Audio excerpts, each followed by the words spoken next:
we talked about this last week on the podcast, but I wanted to get your thoughts because you're a Mavs fan and we can talk about it more. John wasn't a Mavs fan, so he doesn't really understand what it's like to get Porzingis and get Luka Doncic in the same season. So, let me just get your thoughts on the trade right when it happened. Well, okay, so I was in class and I was really concerned that the teacher was going to start screaming at me because I could not get off my phone. I was texting every person I have ever known in my entire life and was like, "Oh my gosh, the Mavs just traded for Porzingis." I was just immediately elated. I didn't even know any of the details yet, and I was like, I don't care. They could have traded everyone except for Luka, and I would have been okay with it. I haven't had a moment like that as a Mavs fan. Except for when we got traded for Luka in a long time.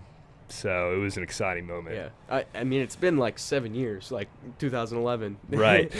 I guess, yeah, it was 2011. So, it's just incredible. I had a similar experience where I was in class and I saw just Kristaps Porzingis to Dallas, and I had 30 minutes in class while I was waiting and just thinking what could we have given up to get Porzingis? I was just not expecting this because I remember seeing the headline that Woj sent out about he was interested in getting traded and these were the teams that were looking at him, and the Mavs weren't on that list. Mm-hmm. And 20 minutes later breaks out that the Mavs traded for him. Yeah, that was the craziest thing because I didn't even see the first notification, and so I look at my phone, I'm like, 2 notifications, 20 minutes ago, Porzingis likely to get traded, then boom, Mavs. And it's how did that happen so quickly? In the door. Yeah.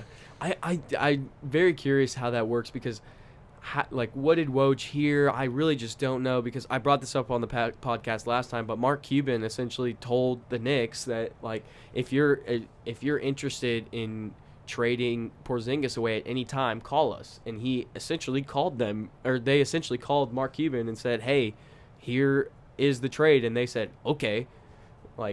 They didn't even – Cuban said it was, some financials that they had to work through, and then I think they, worked out the kinks of the picks because of the situation with the Mavs and the Hawks. Oh, yeah. But they essentially received the trade and accepted the trade and didn't counter. It was just whatever. They were okay, Porzingis, sign us up. Because I think the Mavs noticed from the beginning that Porzingis is another one of those transcendental players that if he's in the right situation, he can really excel.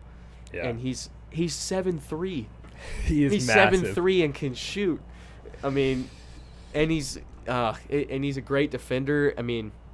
The one thing that I think he needs to work on is rebounding, but Dirk was never a really good rebounder. No. Dirk was a bad defender most of his career. And he just with his length, Porzingis can block shots. He doesn't even have to jump. He just puts his hand up and guys shoot the ball into his hand. Right. Yeah, it's just the possibilities are endless with Luka and Porzingis together. So the main thing that in terms of just taking it down a notch in terms of just being super excited. Right. There's been a lot of concerns about. Obviously he's coming off his ACL. Right. He's had injuries in the past. But one thing that just is really encouraging to me is that it's universally regarded that the Mavs have one of the best training staffs in the league. Casey Smith, our head athletic trainer, made some comments after the trade. And so I think a lot of Mavs fans were hoping that Porzingis was going to be able to play this year because, it's been now basically a full year since his ACL, and that's typically the maximum you take for that. But basically what Casey Smith was saying, the Mavs trainer, is that he's not going to come back at all, not going to play this season, and they're going to focus on basically remaking his body. Right. And so they just want to basically be able to prevent any further injuries in the future. And I think that's a good route to take. Mavs season, ultimately in terms of a finals championship, isn't going anywhere this year. And so when you're going to make an investment in a player like Porzingis, I think you have to look at his body and take advantage of this time to make it better.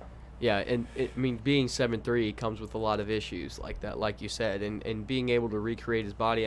That's essentially what happened to Dirk. If you just look at Dirk highlights, when he came into the league, he looked like Porzingis. He looked like this skinny dude that could, you could step on his leg and it would snap. I mean, and as he got, into the years when he started to actually become, just a dominant force and leading us to 50 wins every season, he looks a little bulkier. He looks like he put on some weight. He looks like a guy that you can't just shove around and push around in the paint, especially in this league when guys are so aggressive and guys are going to push you around and use their size.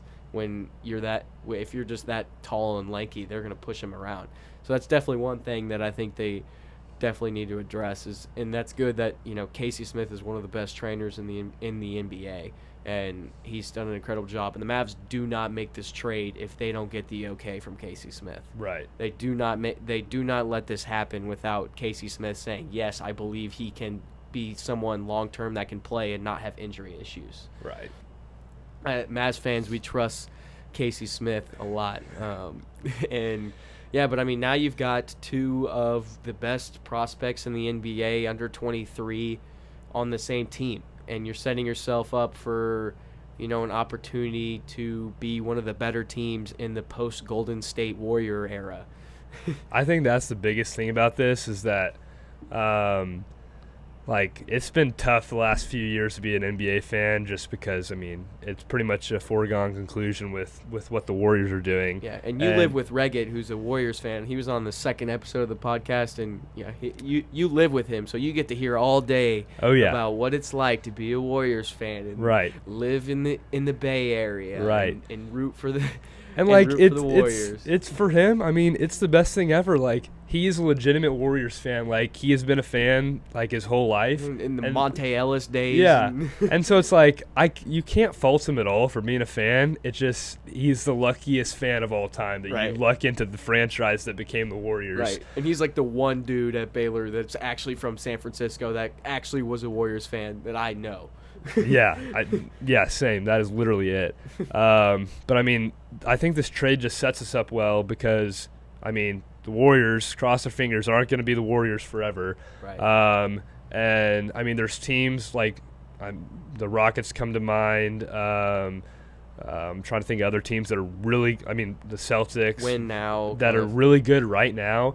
But it just sucks because you're in the time of the Warriors, and so they're going to stop you at the end. And so I think we're setting ourselves up to be peaking, to have Doncic and Porzingis be hitting their primes when the Warriors are going to be on the downturn. Yeah, totally agree. And they've got so many, just having those two guys together, it's going to attract free agents. And actually, I don't know if you heard this, but Brian Scalabrine brought up on a podcast that he thinks that the Mavs are going to be like a huge free agency destination. And it makes sense. It's why LeBron gave Philadelphia a meeting, and gave them an opportunity to convince him, and why he was considering him, because they had Ben Simmons and Joel Embiid on the same team, and they're less than 22 years old.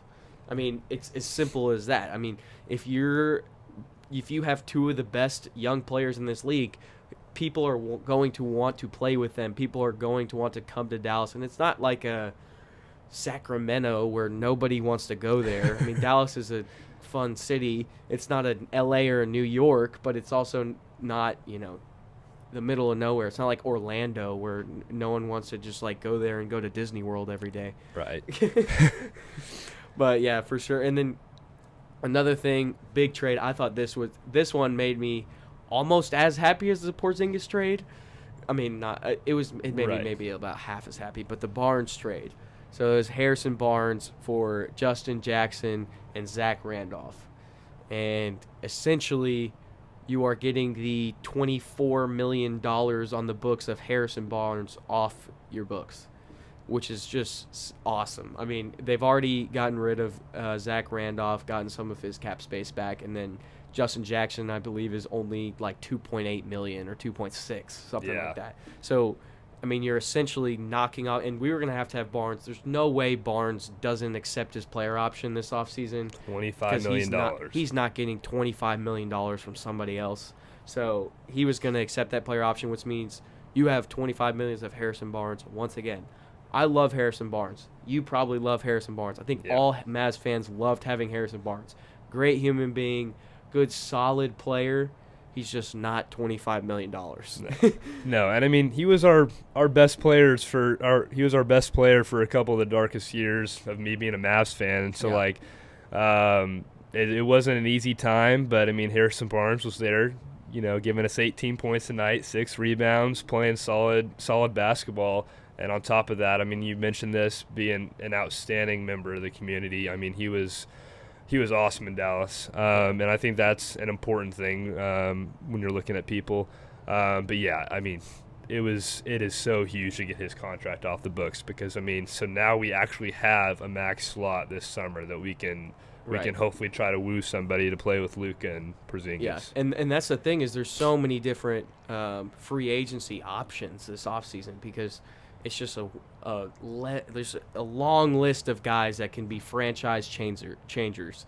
But the problem is all of them are looking at LA and New York and teams like that, and we're not LA and New York, and that's kind of the issue here. And I think you're not going to woo a KD, a Kyrie to come play with Luka and Porzingis.